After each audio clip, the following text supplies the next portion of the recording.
On September 11, 2001, I had returned back from maternity leave.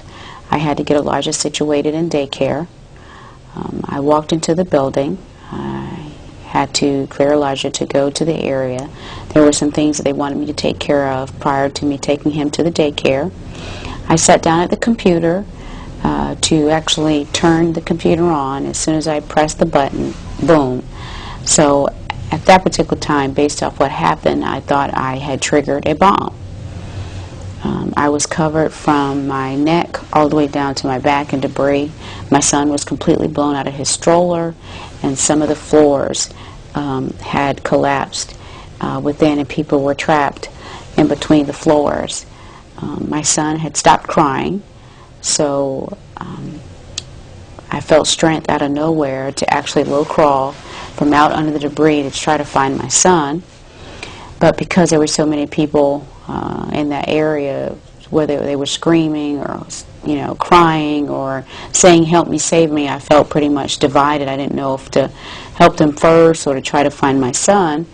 But I had tried to lift some of the debris to find my son, and I wasn't able to locate him, so I helped the other people with the thought that they would help me find my son. But due to all the hysteria, they just wanted to get out. There was an area where there was a pack of debris. We climbed over it, and in one last effort, I had reached down while there were two people holding my arm. I had reached down under a pack of debris and pulled my son up by his onesie, which is a T-shirt that snapped in between a child's leg. I put him over my shoulder and proceeded to get out of that particular location that had collapsed. And I came out in what is believed to be the entrance or the place of initial impact, and was placed on the lawn that was closest to the highway prior to be transported to the hospital on that particular day. While I was coming out of the Pentagon, I didn't see any evidence of metal, airplane seats, luggage, nothing that would give me any indication that it was a plane that had hit the building. I lost one shoe, so I was walking through the area barefooted. So I was particularly careful to try to make sure I did not step on anything sharp while I had my son on my shoulder. I did not have jet fuel over my body. My son didn't have jet fuel over his body. The people that I helped didn't have jet fuel on their body. So again, there was nothing on the inside that would give me any indication that there was a plane on that particular day that hit the building.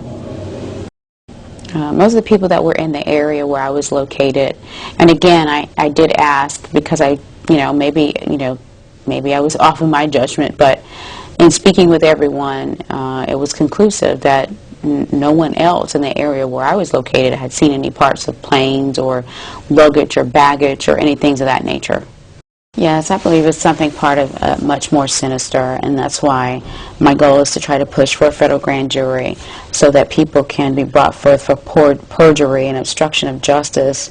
I mean, when you go out of your way to fabricate an official story, when obviously the evidence that appears, whether it's footage or the work that many people have done, shows that the official story couldn't possibly be true, then yes, you should be brought to justice.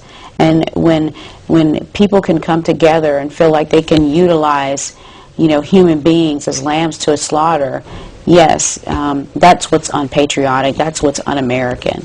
We'll turn our own people to sacrifice them for whatever their motive may be, regardless that their motive is of no significance, but the fact that they would use, innocent human beings as lambs to a slaughter to perpetrate whatever it is their cause or motive is. Yes, they should be brought to justice, and it's obvious, that the official story is it has been fabricated pretty much.